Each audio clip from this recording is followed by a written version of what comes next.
Hello everyone, কেমন আছো তোমরা সবাই? আশা করি ভালো আছো। আমিও কিন্তু বেশ ভালো আছি। তোমার নতুন আরও আরেকটা ভিডিওতে তোমাদের অনেক অনেক ওয়েলকাম। তো সকাল সকাল কান্না দিয়ে ভিডিও স্টার্ট করলাম।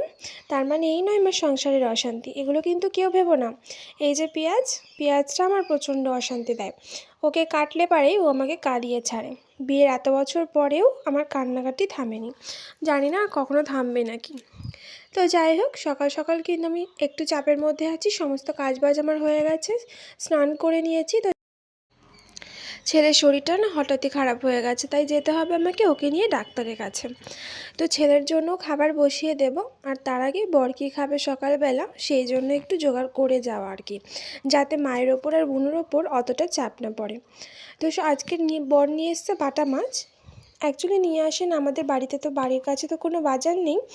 তো পাড়াতেই অনেক দু একজন আসে মাছ বিক্রি করতে, তো তার জন্যই আর কি সেখান থেকেই মাছ রেখেছে। তো আর এই যে পাশে পেঁয়াজ লঙ্কা কেটে নিয়েছি, ম্যাগিটাও সেদ্ধ করে নিয়েছি। ডিম দিয়ে পেঁয়াজ লঙ্কা দিয়ে ম্যাগি বানাবো।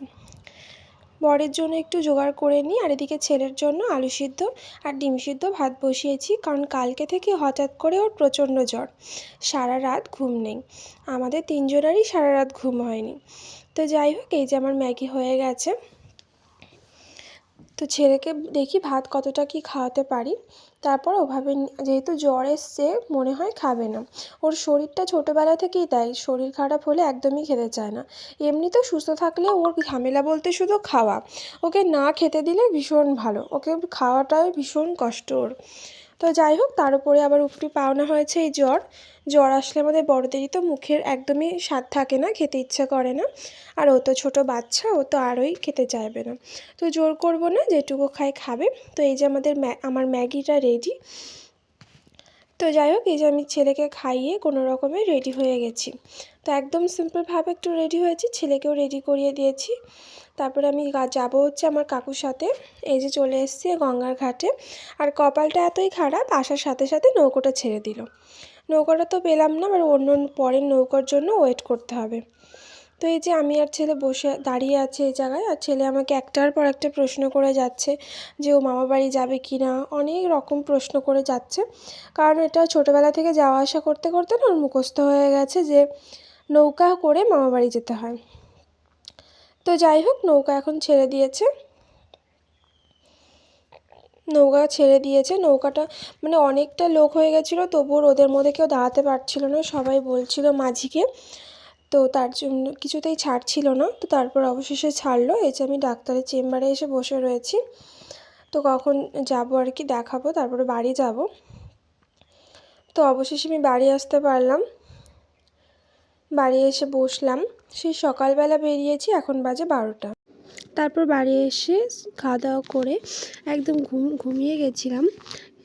আসলে ছেলে শরীর খারাপ থাকার কারণে না একদম আগের দিন রাত্রে ঘুম হয়নি, তাই প্রচণ্ড ঘুম পেয়ে গেছিলো।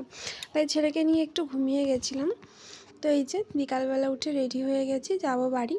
বাবা একটু এগিয়ে দিতে যাচ্ছে রাস্তায়, টোটোতে তুলে দেবে। তো এই যে টোটোতে উঠে আমরা দুজনে চললাম আবার বাড়ির পথে।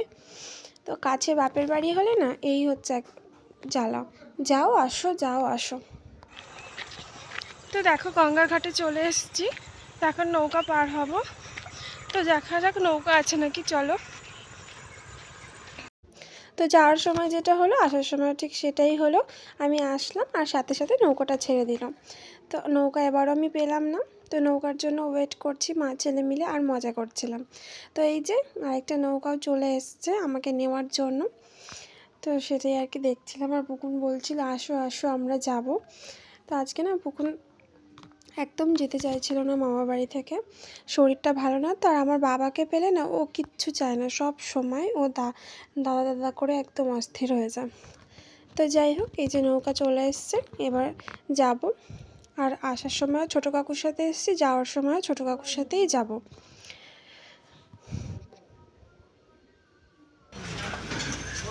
তো দেখো এখন রাত হয়ে গেছে, আমি টোটোতে বসে পড়েছি। তো এখন যাবো চলে বাড়ি।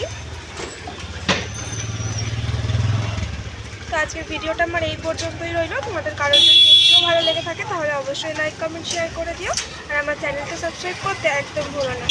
খুব ভালো থেকো। সুস্থ থেকো, টাটা।